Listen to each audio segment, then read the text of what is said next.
Hello everybody, welcome to my YouTube channel. Welcome to Genuine Me. Today we're doing a Q&A. Let's not waste time. Let's answer all those questions. Thank you so much for commenting on my videos. It always means a lot to me because you're engaging with me, and I always like, just being able to be there for you and let you know what I know and help where I can help. Okay, let's start the video now. So what's gonna happen is I have my other computer here, so I'm gonna just be reading from here because it's quite a few questions. First one goes, thank you for making these videos. It's really helping me. You're welcome. It's my pleasure. I'd like to ask if there is an age limit to become cabin crew. I'm 42 already. Well, what I would say is I have heard somebody being hired at 29 and I've heard somebody being hired at the age of 32, but I've never heard a single person being hired at the age of 40. What I know is they prioritize youthfulness. Okay, they want young people. It's a job for young people, a job for model looking people. I wouldn't say for sure that you can get hired at 40, but that's just my opinion because they've never revealed their age limits to anybody. So that's my take on it. Just my opinion on the matter. I don't think you can get hired at 40, but I might be wrong. Like I'm saying, it's just my opinion because I know this job is mostly for young people, even though it stretches over to a few of the 30s. I have been trying, Shane. I think my problem is my CV. Can you please help me with it, please? I have made a video on CVs for cabin crew, so I think it would be best for you to just check out that video so that you get all the information. But what I would say is my biggest point when it comes to CV, make sure that you emphasize your customer service experience and make sure that your CV is ATS friendly.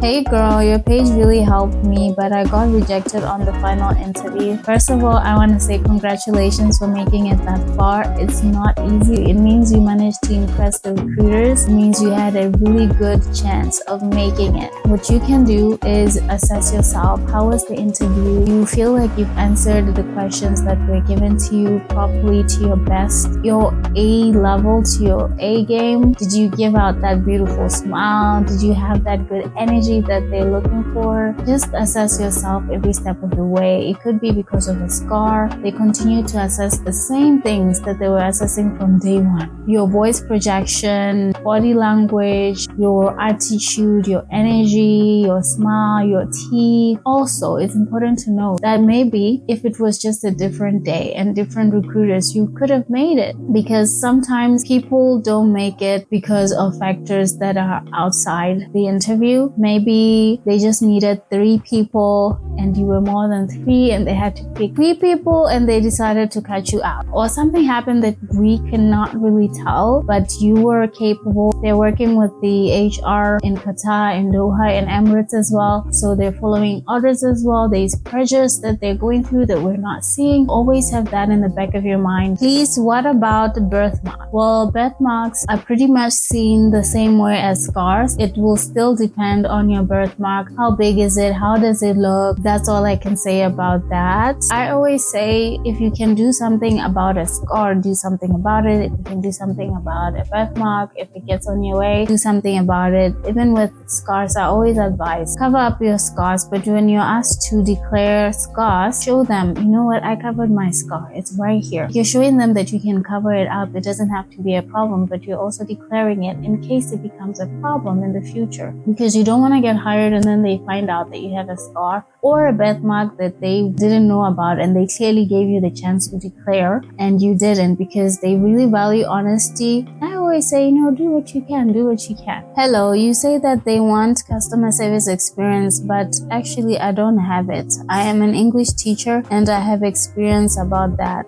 Is that a problem for me? I would not entirely say it's a problem. I have seen a teacher get hired before actually, and I read their story, how their recruitment was. Even though you don't have customer service, it all comes down to how can you impress the recruiters on the day. That's that's why they still invite you. Sometimes you find that you gave out a CV that doesn't have customer service, but you still got an invite, especially with Qatar. Qatar is not so strict on a CV that has customer service. They'll just still give you that chance to come through and prove to them that you can do this. You just go, show them you have the voice projection, you have the reason why they want somebody with customer service, they know you've helped so many customers such that you've developed a specific type of confidence and you know how to deal with customers and all of those things. So when you go to the interview, stand out, show them that you have the confidence, you have the voice projection. When you reach a level where there's like questions maybe about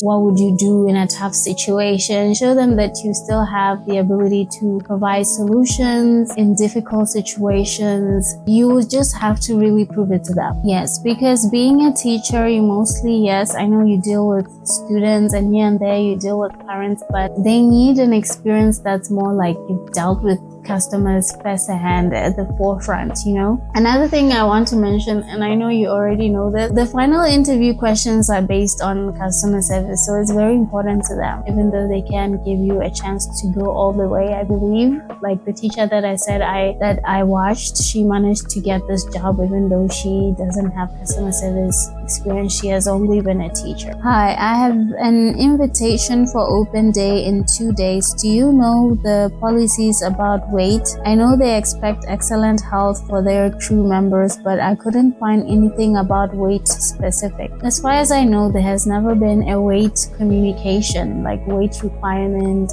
as much as there is a height requirement. If you look a little bit like you're falling on the fat side, they can reject you. In an angle, it just looks like cabin crew are models that are working in a plane, you know what I mean? So if your weight looks a little bit more like you're on the unhealthy side, what I can say for sure is they do not disclose their weight preference. As much as there is a height requirement, they do not disclose their weight requirements. I have seen women who are a bit on the average weights. Like even now, if you search videos or pictures of cabin crew, there are women out there who are cabin crew and they're a little bit on the, like, you can't say they're large or you can't say they're small. To me, I feel like if you're on the medium, you're safe. But if you get a little bit on the large, it becomes unfitness and all of that. They don't disclose it. So if you are invited, especially like you're saying you have an invitation for interview on, like you were saying, you have open day in 2 days. If you make it past the first assessment day, then you don't have to worry about it because they would have seen that your weight is not what they want on that first day. But if you're on the medium, I think you're safer. That's just my opinion. But I feel like there's this thing where I know people who got hired and they were like small, or they were like small. They got bigger on the job. They're still working. They don't get fired for that. Maybe that's why there's people who are on the medium on the job.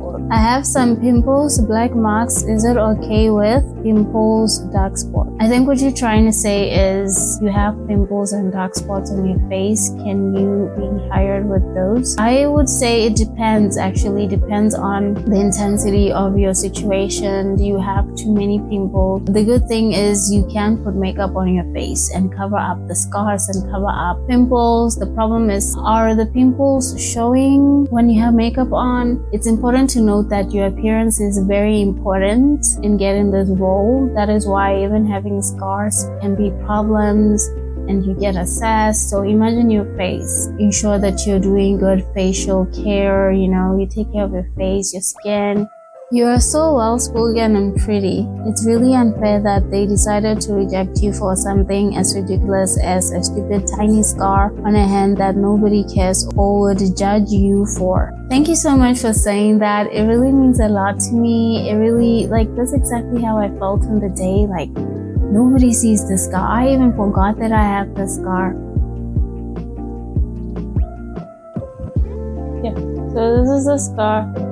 This scar is really invisible, guys. I know maybe when I'm showing you, it's like, oh, you see it?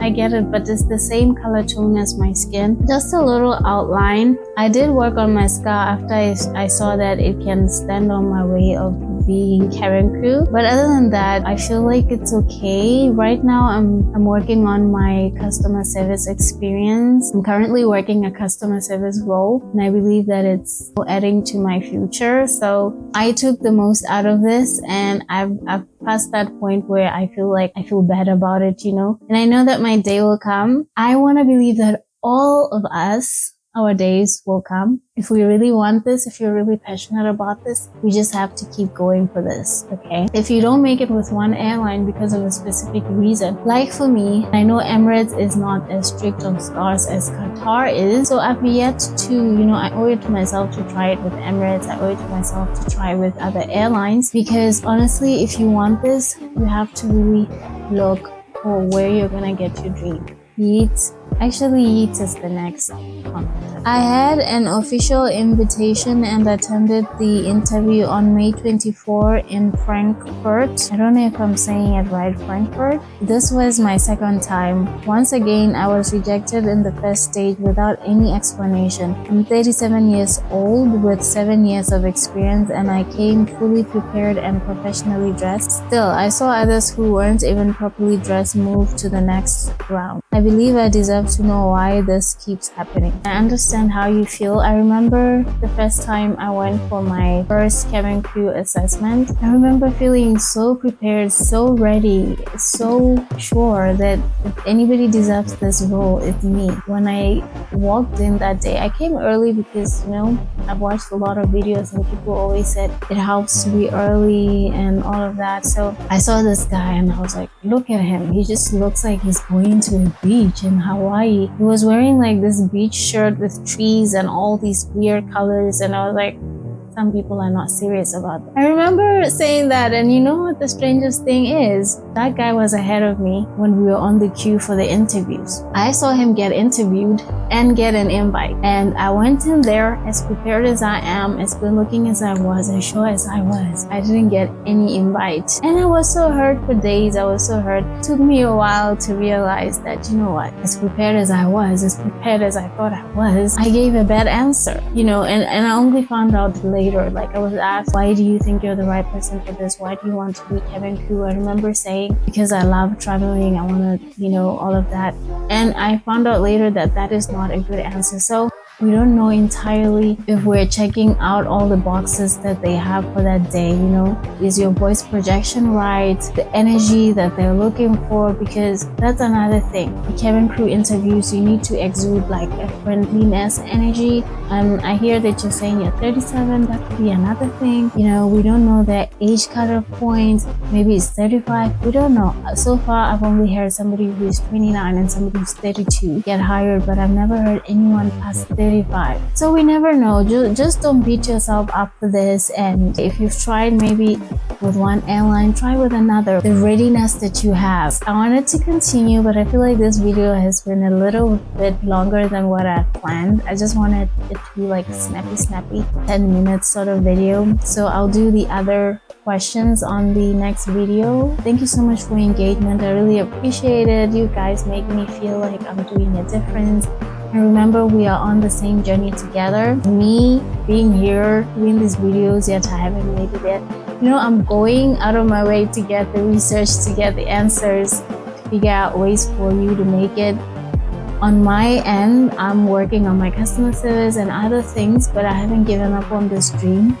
Hopefully one day it will be like, wow, a dream come true. If you haven't subscribed, what are you waiting for? In fact, I will wait for you to subscribe right now. I mean, look at the smile. I'm waiting for you to subscribe. Yay! Welcome to the family.